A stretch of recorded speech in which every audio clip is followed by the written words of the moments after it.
Hello students, हम economics का topic पढ़ रहे हैं मांग की लोच।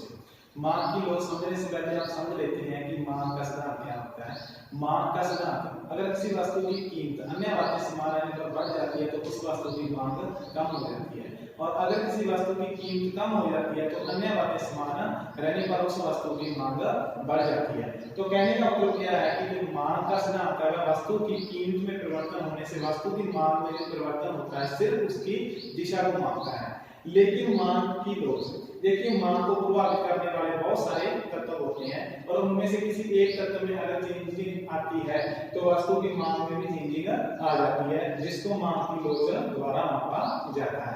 मांग की लोच के कई सारे प्रकार हैं, लेकिन आज हम पढ़ रहे हैं सिर्फ मांग की कीमत लोच के बारे में। मांग की कीमत लोच, वस्तु की सिर्फ प्राइस में परिवर्तन आने से वस्तु की मांग में जो परिवर्तन आता है तो उसे क्या है, मांग की कीमत लोच के द्वारा मापा जाता है, या मांग की कीमत लोच कहा जाता है।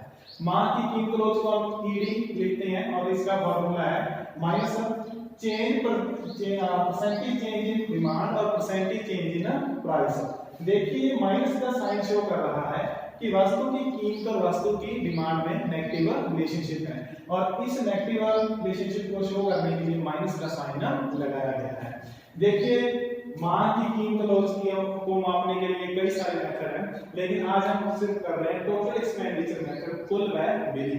तो कुल व्यय विधि का प्रतिपादन था जो डॉक्टर मार्शल ने किया था, और इस विधि को समझने के लिए हम एक टेबल और एक डायग्राम की सहायता लेते हैं।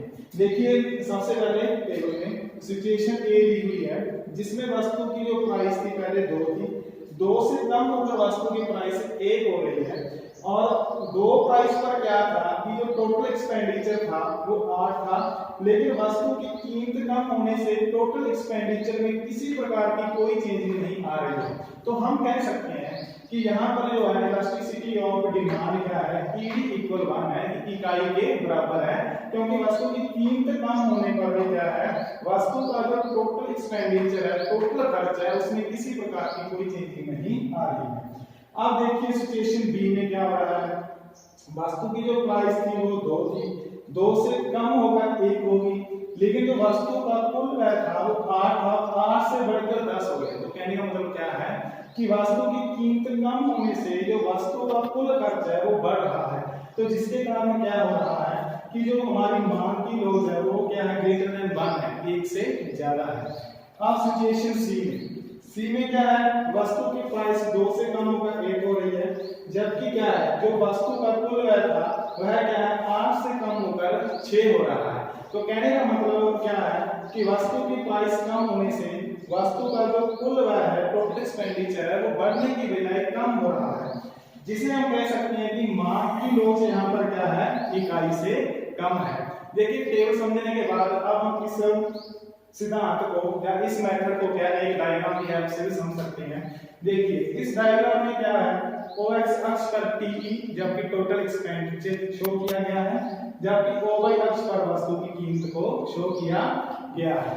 देखिए TE एक टोटल एक्सपेंडिचर कर्व है, जिसके 3 पार्ट हैं, AB पार्ट है, BC पार्ट है और CD पार्ट है। देखिए सबसे पहले हम लेते हैं BC पार्ट को। BC पार्ट में क्या हो रहा है कि यहाँ पर क्या है, वस्तु की प्राइस में चेंजिंग हो रही है, लेकिन वस्तु की प्राइस में चेंजिंग होने से क्या हो रहा है, देखिए जो वस्तु की प्राइस है हम कह सकते हैं कि जो वस्तु की प्राइस है वो P से P1 हो जाती है, लेकिन जो टोटल एक्सपेंडिचर है उसमें किसी प्रकार की कोई चेंजिंग नहीं आती है। तो हम लिख सकते हैं जो BC पार्ट है वो ED इक्वल 1 है। इसी तरीके से आप देखिए आप AB पार्ट में आते हैं, वस्तु की प्राइस हम मान लेते हैं कि कम हो रही है, कम होने से क्या है, जो है हमारा टोटल एक्सपेंडिचर है वो क्या है, बढ़ रहा है, A से B तक जा रहा है, बढ़ रहा है, और इसलिए ये जो पार्ट है टोटल एक्सपेंडिचर कर्व का, तो इस पार्ट को हम ED ग्रेटर देन 1 लिख सकते हैं। अब तीसरे पार्ट पे आते हैं। देखिए वस्तु की प्राइस कम होने से जो वस्तु का टोटल एक्सपेंडिचर है, टोटल खर्च है, वह क्या है, C से कम होकर D की तरफ आ रहा है। वस्तु की कीमत कम होने से टोटल एक्सपेंडिचर कम हो रहा है, तो ये हमारा क्या लिख सकते हैं, ED लेस देन 1 लिख सकते हैं। तो ये हमारा क्या था, माल की कीमत रोज का टोटल एक्सपेंडिचर मेथड था। तो आगे हम इसका सेकंड मेथड पढ़ेंगे। Thank you.